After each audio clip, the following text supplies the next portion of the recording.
What is up, guys? Patriots are Sean here, and I'm back with day 3 of PAX East. This is the final day of PAX, and this is the recap of what I did. Wonderful shirt. If you can't make it out, Max Payne 3. So today was the last day, and I played 3 games. 2 are very big, and 1 is not that important. I didn't hear about it till the event, and to be honest, I don't want to hear about it ever again. So the games were Borderlands 2, Spec Ops: The Line, and Assassin's Creed 3. Assassin's Creed 3 I did not get to play, but we got an exclusive look at gameplay with a developer talking over it and all kinds of fun stuff. So it was basically we went to the theater, we watched a video on a big projector. It was this scene where you, playing the assassin, had to go through and kill a general in the British Army. You start on the Revolution Patriot side. It's in the middle of a battle. They're shooting. It's at Bunker Hill. You can take one of 2 ways. He kind of goes the action way for a bit, then ends up going to the left. He sneaks around, jumps up a few trees, beats up some guys, goes over, does this crawling through the bush, does this sick run up, kills one guy, spins around, kills another, then leaps up and slams the axe into the general's head while he's on the horse. And then it ends as that happens. So, Assassin's Creed 3 is looking pretty good. I haven't actually finished any of the previous games. 2 I only played like 10 minutes of. I own Revelations and Brotherhood, never really touched them. Revelations, which I think is the last one, if I remember correctly, I haven't even opened. It's actually the stack that this camera, or iPhone's on right now, actually has the Revelations in it, in its packaging. And Brotherhood I never touched, so I've never really played Assassin's Creed, never been a big into it, but I thought it would be important to go see so I could tell you guys what I thought about it. And it was like a 10-minute video. We didn't get to see a lot, but from what the guy told us and from what we did see, the game's looking really good, and I would definitely recommend picking it up in October. Obviously, there'll be more stuff between now and October when that game comes out. So the other games I got my hands on were Borderlands and Spec Ops: The Line. Let's talk about Spec Ops, and we'll get into Borderlands 2. So Spec Ops: The Line, it's a third-person military shooter. The part we played was about 15-20 minutes long. The line was really long. It took a long time.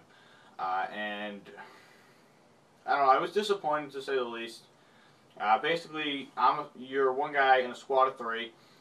There was a group of troops in your... I don't know if you're in the U.S., I couldn't tell. I think you're the U.S., so I think there's a group of U.S. troops who were in Dubai. When Dubai was being evacuated, the group decided that they would stay and try to help out the evacuation. No one heard from them for a long time. They did get a radio transmission recently saying, you know, evacuation went terribly, and that's the only reason they know they're still alive, or someone's still alive. So you 3 have been sent in to try and help them get out of there. So you go in.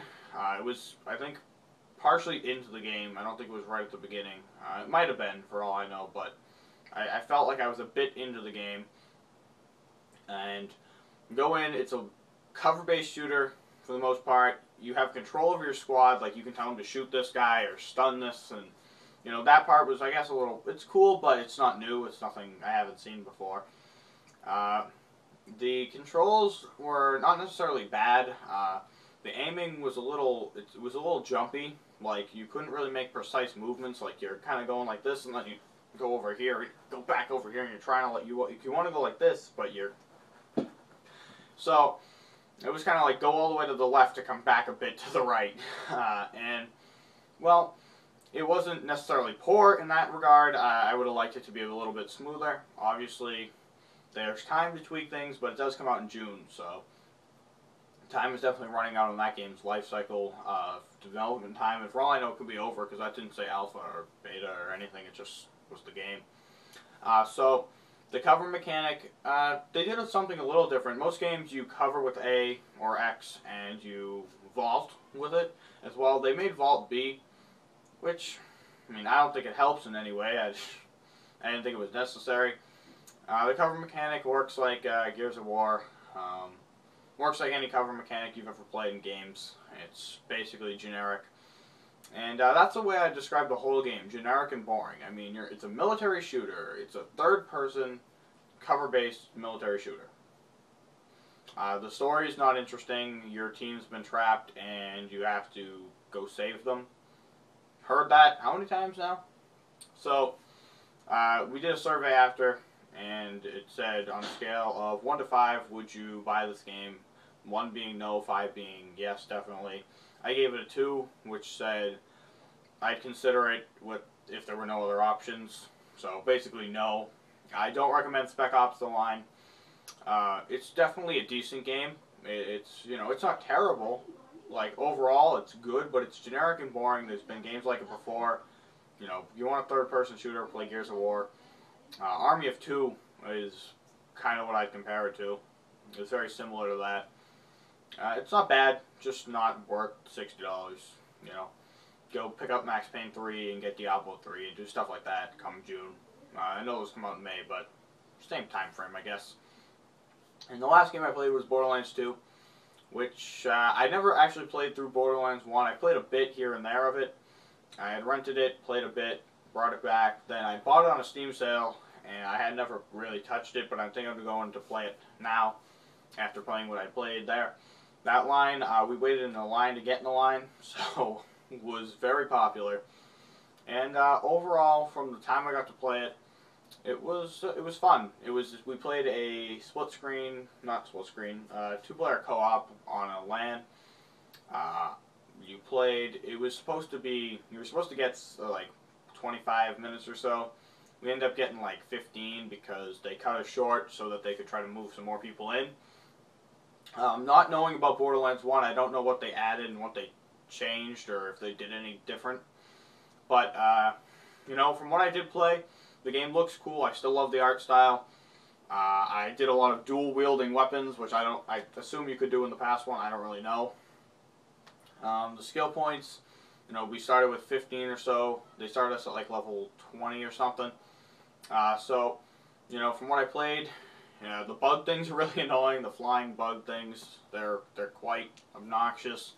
There was this thing coming out of the ground like a worm. It was flaming and shooting fire at me, and you know, it was really cool. I'm definitely interested in that game now.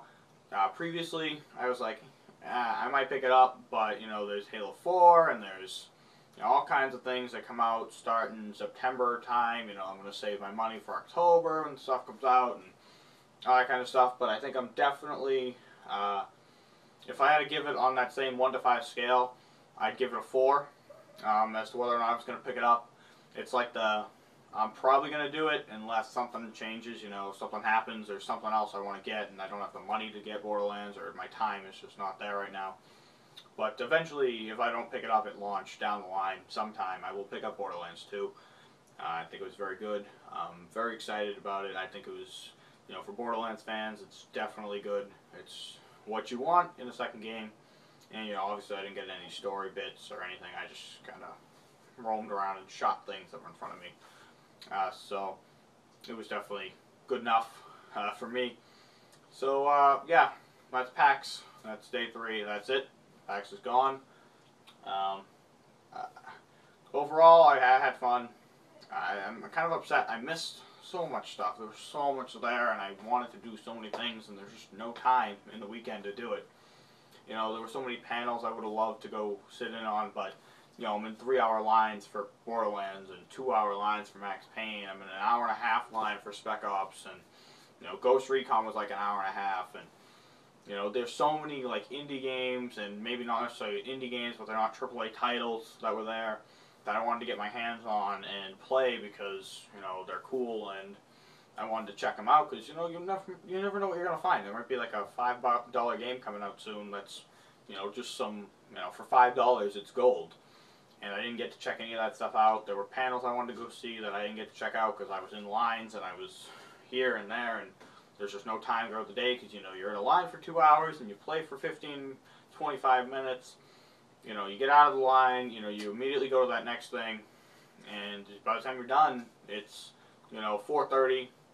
There's no time left. All the panels are wrapping up. They're getting ready to do the concerts, which I didn't stay for. So, you know, it's just like, I wanted to do so much.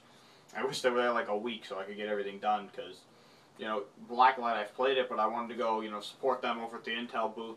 Didn't get to make it that far. There was an esports panel I wanted to see, I didn't get to see. I would have wanted to see the Gearbox panel, that was today, but it was at 4:30. And I wanted to see Assassin's Creed, saw that, and then I headed home. Because, you know, Easter and all that fun stuff. And people were at my house, so thought I'd pop back in. And overall, though, good job to PAX East. I'm definitely going next year, unless I, for some reason, can't. But all likelihood, in the middle of April, March, whatever it may be, I can do it. I would love it to be later in the year, July or something, when games are announced and they're ready to go and they can show more and, you know, more companies can bring their stuff. But, you know, it was cool to get my hands on what I got my hands on. I really, you know, I apologize to indie developers or just smaller developers in general. I would have loved to play your stuff. I didn't have time to make it over to you guys, and I feel bad almost. You know, I should have went and played their stuff and got out of the Rockstar booth. Like, Rockstar, they got enough people. You know, let's go help out, what was it, Natural Selection, Primal something, all you guys, just the Indie Boston and all that stuff. I would have loved to check you guys out, and I just didn't make it over to you. Panels, I apologize for not making it to you. I did make it to the Dan Amrick and Brett Elston panel, and the Future of Online Games panel, which I am basically made to see Kurt Schilling, just because I wanted to see what he had to say about video games, as he is a pitcher in Major League Baseball, and he made some pretty intelligent comments, which, you know. So, PAX, A+, good job, guys, everyone there. The Enforcer's really nice and cool, and even though their name sounds scary, they're nice, fluffy teddy bears. So, yeah, if you have a chance to make it to Prime in Seattle later in, like, August, I would definitely do so. Or if you have a chance to make it to PAX East next year, I would definitely do so. Thank you guys for watching. I'll have more details on these games as they move forward. Sorry I couldn't get any gameplay of them. It was like Borderlands kept like coming over and like shutting people down even if they were recording from across the building. And Assassin's Creed, the lady was like hanging over us, so couldn't get any clips, and Spec Ops: The Line didn't even want to see. But I will definitely be keeping tabs on these games moving forward. Keep tuned in April 14th, which is this Saturday coming up, 10 a.m. Eastern. I go live for 24 hours. There will be an Esports Nation stream during the broadcast, which will be the 4v4, I don't know if it's MW2 or MW3, Xbox tournament. Go to esportsrivals.com for more details on that tournament coming up. You can sign up there. I think it'll be free entry. I didn't confirm that with Esports Nation, but I think it'll be free entry. Keep locked here for more details on that tournament. 4v4, I'll be commentating alongside someone. It'll take up a good chunk of the stream. I'll be playing with you guys on PS3 and Xbox, and we'll just have an overall good time. I got 24 hours to fill, plenty of time to do plenty of things. I